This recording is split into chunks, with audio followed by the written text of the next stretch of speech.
샬롬. 어느덧 2021년의 2월이 되었습니다. 지난주에 이어서 이번 주간은 우리가 하나님 말씀을 계속 통독하는 가운데 있는데요. 이번 주간은 레위기 21장부터 민수기 17장까지의 내용을 함께 우리 살펴보도록 하겠습니다. 레위기는 모세오경의 가운데 위치하면서 하나님의 백성이 하나님의 백성으로서 살아가야 하는 방법들을 서술합니다. 이걸 1차적으로 수신했던 유대인들은 소위 토라라고 하면서 하나님의 말씀을 깨닫고 지켜 행하는 것에 가장 많은 부분이 바로 이 레위기의 말씀이고, 그 말씀을 읽고 그 하나님의 법을 지켜 행하는 것으로 볼 수 있다는 사실입니다. 그래서 모세오경 중에 하나님의 말씀에 근거하고 기초하는 것에 가장 중요한 것이 우리들은 읽기 힘들지만 바로 이 레위기다라고 할 수 있을 것입니다.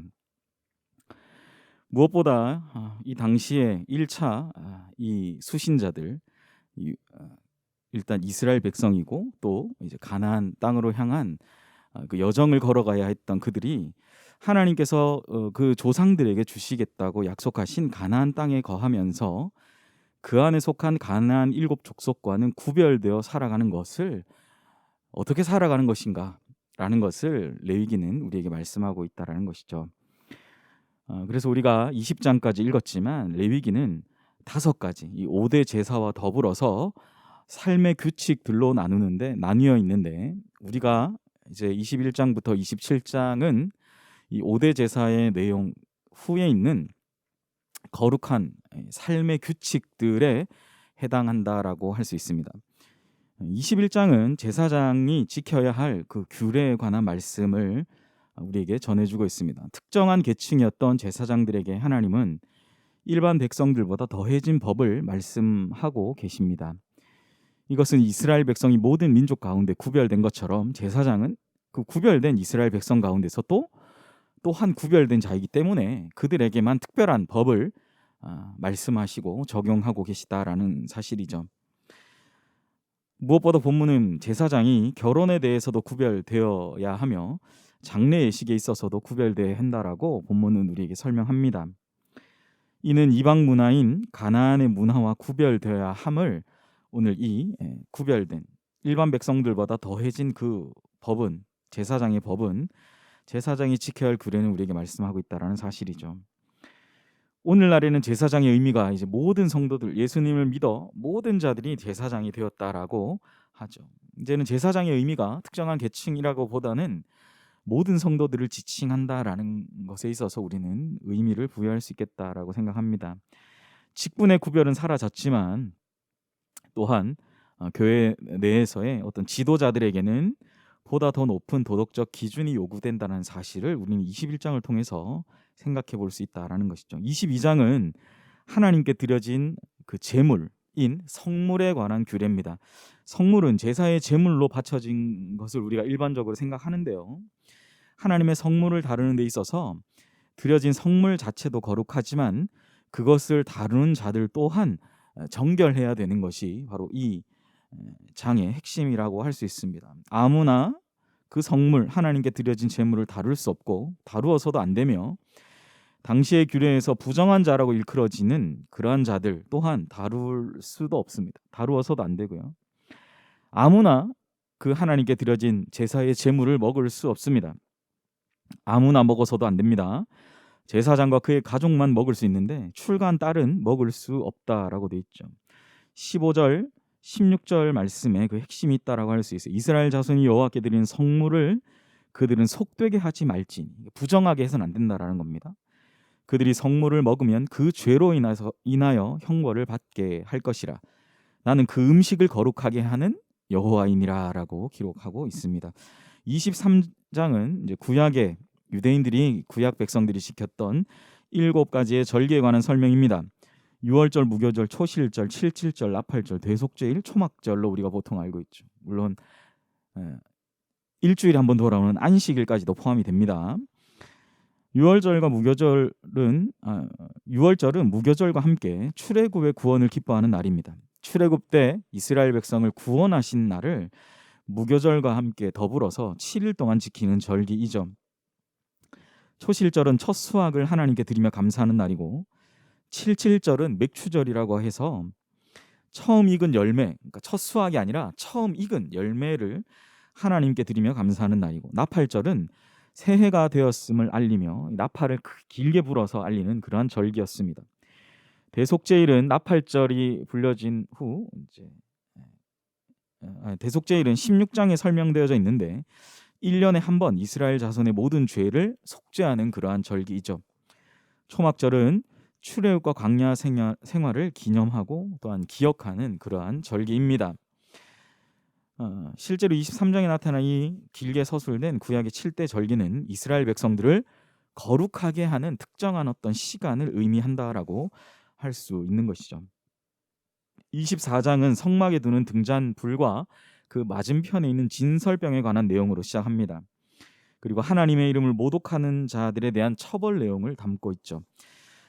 14절에 보면은 하나님의 이름을 저주한 사람과 그것을 들은 모든 사람이 나와서 저주한 사람의 머리에 손을 얹어서 온 회중이 그를 돌로 쳐야 한다라고 말씀합니다. 이는 우리가 5대 제사에서 이 짐승으로 바쳐지는 제물에게 하는 것을 똑같이 하나님을 모독한 자에게 이러한 방식과 똑같이 적용하고 있는 것을 보게 되는 것이죠. 이 말의 뜻은 저주한 사람은 당연히 하나님의 이름을 모독하고 저주한 사람도 부정해지지만 그 저주의 내용을 들은 자들 또한 오염되었기 때문에 그들이 다 이 사람에게 머리에 손을 얹고 그 자신의 죄, 들은 죄, 그러니까 이거 듣지 마라, 하나님의 이름을 모독하는 내용을 들은 죄를 모두 다 이 모독한 사람에게 전가하는 거라고 할 수 있는 것이죠.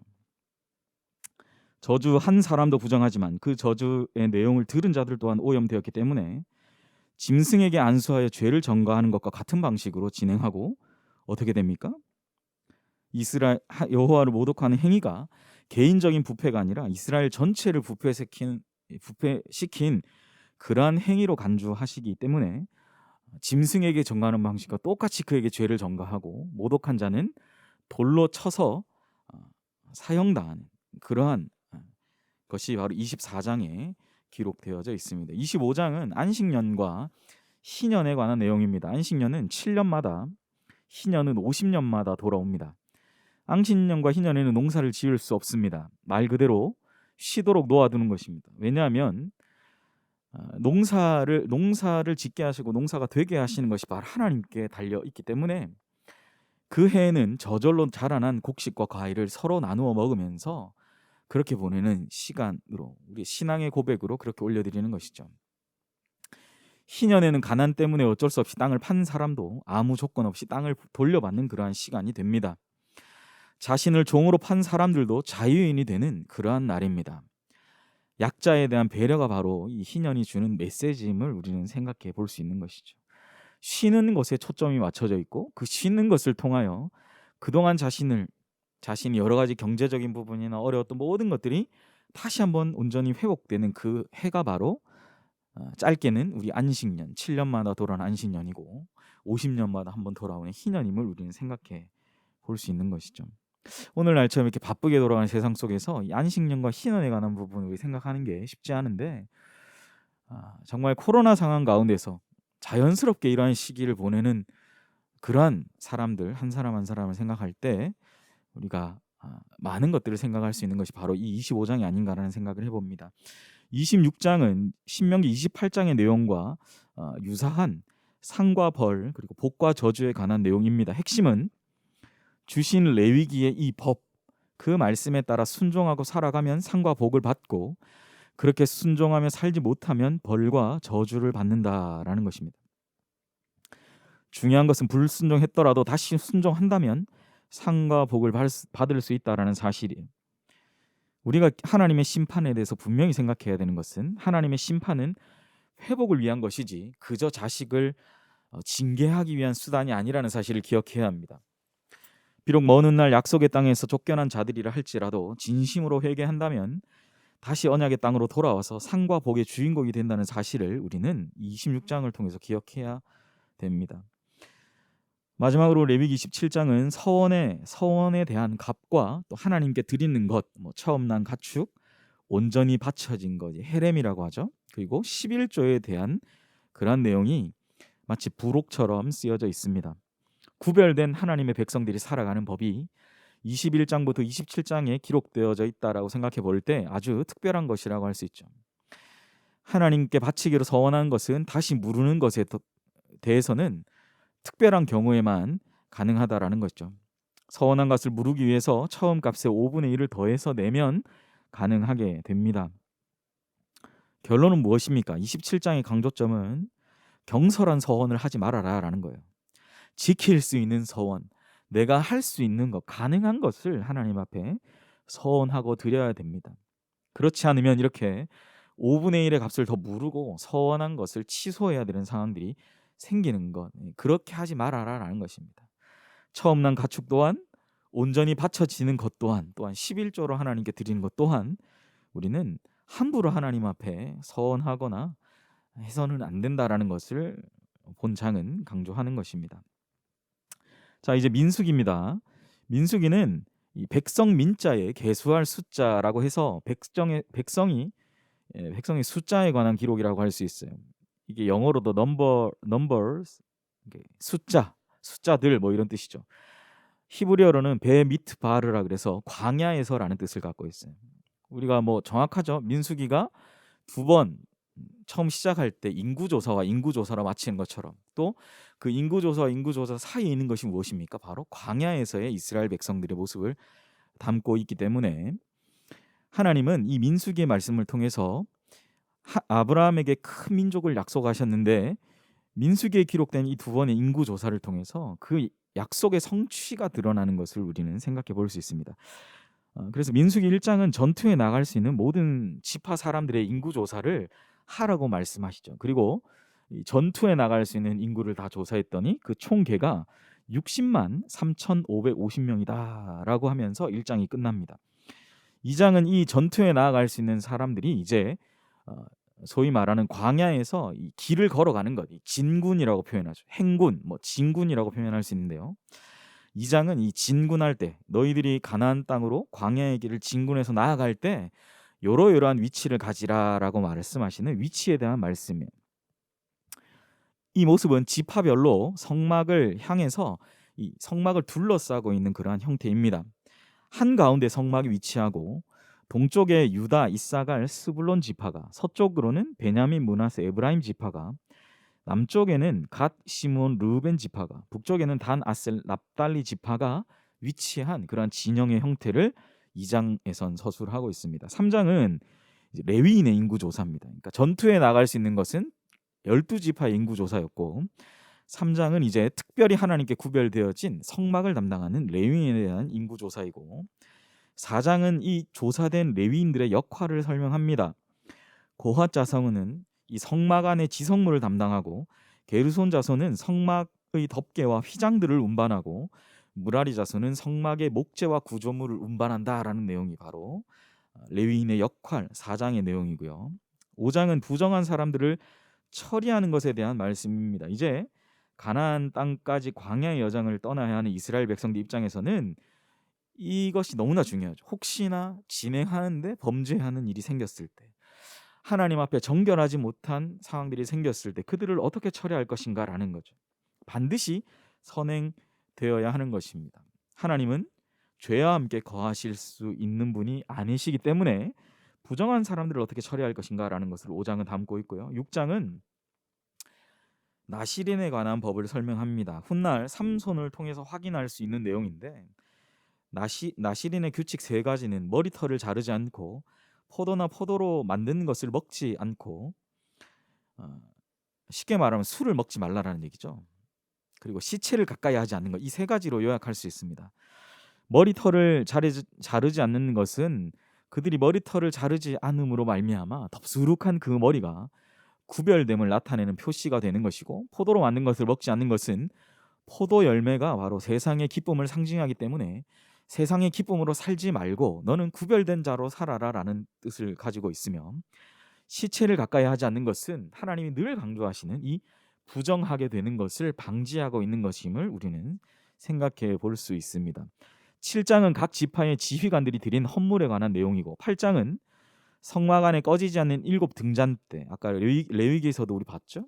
이 등잔대와 그 다음에 그것을 비추는 12지파를 상징하는 12개의 떡덩이인 진설병, 어, 성막 안 꺼지지 않는 7 등잔대와 그게 계속 비추게 하며 맞은편에는 이스라엘을 상징하는 12덩이의 진설병을 둘 것을 말씀하면서 레위인들이 바로 이 사역을 감당하기 전에 어떤 성별 예식에 관한 말씀을 8장에는 해주고 계십니다.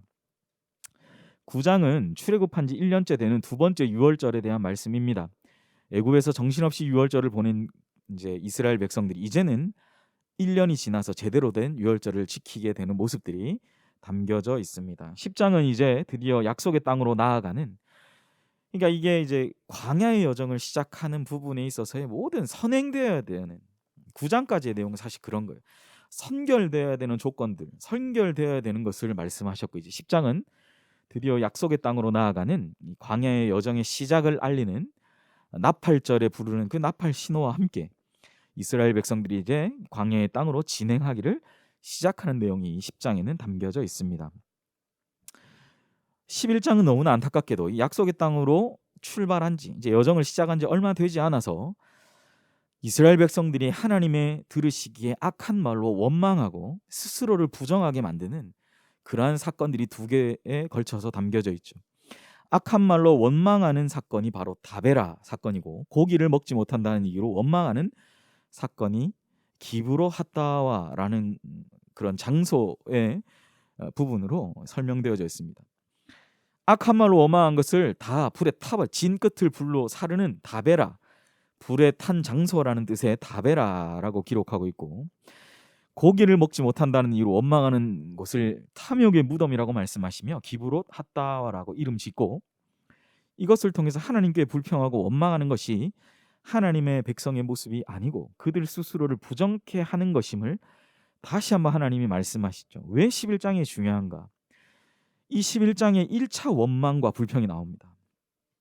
그리고 모세가 혼자 이것을 다 감당하지 못해서 하나님은 그들의 백성들의 그 원망과 불평에 관한 상황들을 잘 다스리고 돌보라고 이 지친 모든 것, 이 거듭된 이스라엘 백성들의 불평으로 지친 모세를 위해서 장로님 70명, 돕는 자 70인을 세워주시는 것으로 11장이 마무리되죠. 12장은 아론과 미리암이 구스 여인을 취한 모세의 권위에 도전하는 내용이 나옵니다. 그러니까 이 광야 여정을 시작한 지 얼마 되지 않아서 11장부터 계속적인 모세의 권위에 도전하거나 하나님 앞에 원망하며 불평하는 내용들이 계속 이제 등장하게 되는 것이죠. 아론과 미리암이 모세의 권위에 도전하는 결과가 무엇입니까? 미리암은 나병에 걸리게 되는 것이고, 이것은 하나님께서 직접 세우신 지도자 모세를 거역한 것이 하나님을 거역하는 것과 같다라는 것을 하나님이 말씀해 주신다라는 것으로 우리는 12장을 생각해 볼 수 있는 것입니다. 13장은 12명의 정탐꾼이 가나안 땅 정탐을 떠나는 내용이고, 그리고 그 후에 보고하는 내용으로 구성되어져 있습니다. 10명의 보고와 2명의 보고가 완전히 달랐죠. 중요한 것은 불가능해 보일지라도 하나님께서 약속하신 말씀이 이루어질 것이라고 믿고 고백하는 것입니다. 그러나 10명의 정탐꾼은 하나님의 능력을 완전히 무시하고 인간적인 관점에서 그들이 감당할 그 전쟁을 바라보면서 보고했다라는 것이 사실 문제였어요. 더 안타까운 것은 뭐냐면 이러한 10 정탐꾼의 악평하는 보고가 이스라엘 백성들에게 어마어마한 어떤 충격으로 다가오게 되었고, 14장에 그 결과가 이제 나타나는데요. 10명의 정탐꾼의 보고로 또다시 원망하는 2차 원망이죠. 1차는 11장의 원망 불평에서 어느 정도 가닥이 잡혔는데 14장은 이 10명의 정탐꾼의 보고로 이제 그 이전과는 비교할 수 없는 어마어마한 원망과 불평이 이스라엘 백성들의 모습으로 나타나게 됩니다. 이전에 있었던 1차의 원망과는 차원이 다른, 이제 다른 많은 백성들에게 연병과 같이 옮아져서 다수의 백성들이 불평하게 되었다라는 사실에 우리는 주목해 보아야 합니다. 하나님에 대한 불평을 넘어서 하나님이 우리를 여기서 죽이시려고 이곳까지 인도하셨다는 말도 서슴지 않고 그들이 이야기하죠. 나아가서 모세를 부정하고 다른 지도자를 세워서 애굽으로 돌아가고 가자고까지 합니다. 지금까지와 차원이 다른 원망과 불평에 의해 하나님은 모세를 통해서 다른 나라를 이루시겠다라고까지 말씀하셨어요. 모세는 금송아지의 사건 때와 마찬가지로 하나님께서 이 백성을 진멸하시면 하나님의 영광이 훼손된다라는 말씀을 드리며 간곡히 하나님께 부탁을 하죠. 하나님의 영광을 위해서 이 백성을 살려두셔야 됩니다. 하나님은 이 한 영혼 모세의 간구를 들으시고 정탐 하루를 1년으로 바꾸어서 40년 광야 생활에 대한 말씀을 이제 처음 하시는 거예요.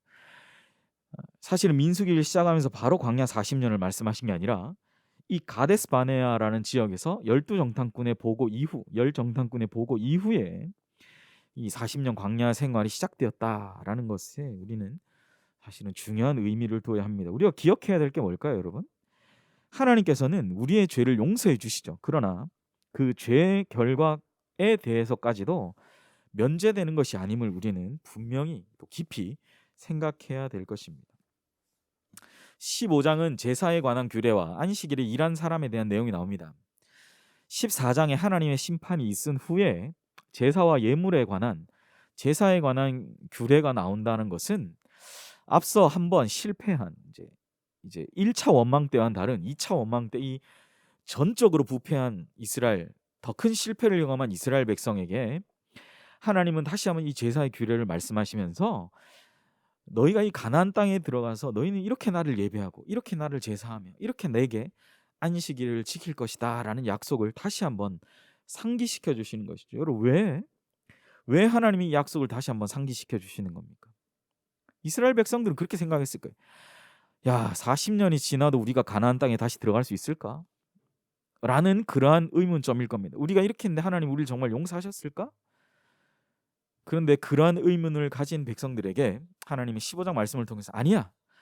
나는 출애굽기 19장에 말씀한 그대로 너희를 제사장 나라와 거룩한 백성 되게 할 거야. 라는 것이 바로 이 15장 말씀이다라는 거예요. 하나님의 약속을 다시 한번 주시는 장이 15장이라는 거예요.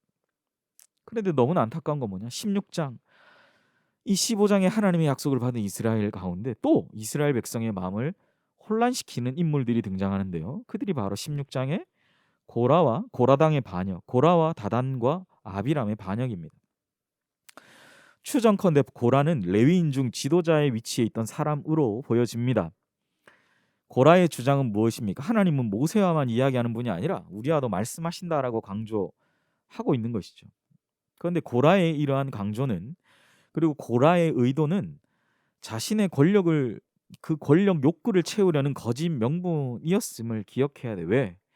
이 고라의 말이 정말 타당했다면 하나님이 고라의 편을 들어주셨겠죠. 그러나 하나님은 고라의 편을 들어주시지 않았어요. 하나님 앞에서 더 귀하고 높은 직분은 사실 없죠. 근데 왜 고라는 이렇게 모세를 다소 시기하고 질투하는, 자신의 거짓 명분을 내세우면서 이런 일을 했을까? 사실 우리가 기억해야 되는 것은, 만약 고라가 자신의 직분을 귀하게 여기고 더 크고 높고 낮음이 있는 것이 아니라 내가 가진 이 직분, 나는 모세와 같지 않은 자이다, 그러한 존재이다라고 인정하고 자신이 가졌던 그 위치와 직분을 귀하게 여기고 성실하게 감당했다면 어쩌면 하나님은 모세와 아론처럼 그를 귀하게 여기셨을 거예요. 그런데 고라와 함께 이 백성들을 충동했던 다단과 아비람, 이 반역은 결국 그렇게 땅이 갈라지고 그 안에 모든 그 함께했던 사람들이 파묻히는, 참 어떤 면에서 다소 특이한 방법으로 하나님이 그들의 반역을 진압해 주시는 것을 보게 되죠. 마지막 우리가 읽게 되는 17장은 이 고라와 그 무리를 특이한 방법인 땅이 갈라지고 그 지진 아래로 삼키는 특별한 방법으로 심판하신 그 내용으로부터 시작하죠. 이러한 특별한 방법으로 하나님이 심판하신 것을 보자 백성들은 또다시 모세와 아론을 원망하는 거예요. 그러니까 이 원망과 불평이라는 씨앗이 여러분 이만큼 끊어내기 힘든 거예요. 11장부터 시작된 원망과 불평이라는 내용이요, 17장까지 계속 영향력을 주는 겁니다. 한 번 원망 불평하니까 17장까지 계속 그 내용이 나오는 거예요. 왜 그랬을까요? 도대체 하나님이 여태까지 이런 방식으로 심판 안 했는데 왜 이런 방식으로 심판했을까라는 의문, 이었다라는 생각을 합니다. 그러면서 모세와 아론에게 도대체 왜 이런 일이 났는가라는 방식으로 그들은 원망하는 것이죠. 그럼에도 불구하고 하나님은 참 인자와 그 자비가 크신 하나님이시기 때문에 다시 한번 특별한 이적을 보여주시는 내용이 바로 17장이에요. 12개의 지팡이를 준비하고 그 가운데 아론의 지팡이에만 싹이 돋고 꽃이 피고 살구 나무 열매가 맺게 하신 것입니다. 하나님이 왜 아론의 지팡이에만 싹이 나고 꽃이 피고 열매가 맺게 하셨을까요? 하나님이 이 사건을 통해서 아론과 그의 후손을 제사장이라는 그 직분으로 특별히 구별하셨음을 다시 말씀하시고 이 당시 이러한 분명한 어떤 질서의 하나님이심을 하나님은 말씀하고 계시다라는 사실이죠. 어찌 보면 민수기의 말씀 우리가 쭉 이렇게 읽어볼 때 사실 그렇지 않습니까? 우리가 민수기가 앞으로 더 많은 30장 이상 이제 더 진행이 되는데요. 이 17장까지 내용을 살펴봐도 사실 우리가 우리 삶에 돌아보고 생각해야 될 많은 내용들을 담고 있음을 우리는 생각해 보게 됩니다. 사랑하는 연희교 성도 여러분, 시작되는 한 주간 우리가 읽게 되는 이제 레위기와 민수기의 말씀이 사실 읽으시기에는 다소 어려운 내용들이 있습니다. 레위기는 하나님의 백성들이 하나님의 백성답게 살아가는 방법에 대한 이론적인 말씀, 이론편으로 하나님이 정리를 해주시고 이제 나아가서 민수기에서는 이 이론으로만 정립되었던 하나님의 말씀을 실전편이죠. 그러니까 이론과 실전이 공존하는 것이다라고 정리해 볼 수 있을 것 같아요. 실전편으로서 실생활을 통해서 어떻게 하나님 이스라엘 백성들에게 이 말씀이 적용되었는지를 살펴보는 우리가 그런 시간이 되는 것입니다. 실전편에서 이스라엘 백성은 원망과 불평하기를 너무나 쉽게 해서 하나님 끝까지 참으시고 인자와 자비를 보여주셨지만 어쩌면 오늘날 살아가는 우리 믿음의 성도들도 이러한 이스라엘 백성들의 모습을 타산지석으로 삼아서 살아계신 우리 주님을 더욱 신뢰하고 그분이 주신 말씀을 우리가 우리의 실생활에 어떻게 적용하며 살아갈 것인지 이 실전편을 잘 적용하며 살아가시는 귀한 은혜의 한 주간 되시기를 간절히 소망해 봅니다. 복된 믿음의 또한 이 말씀의 한 주간 되시기를 축복합니다. 기도하겠습니다.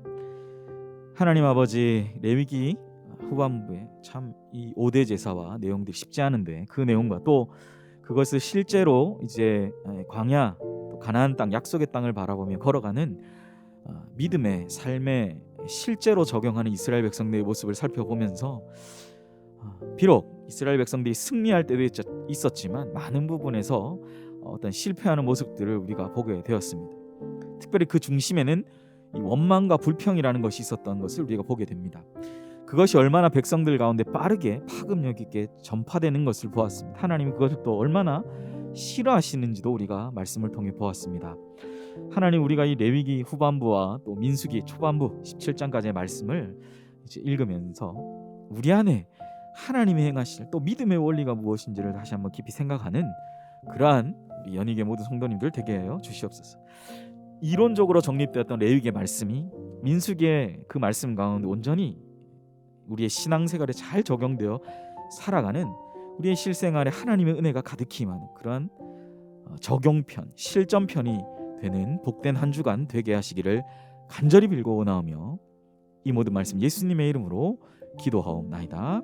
아멘.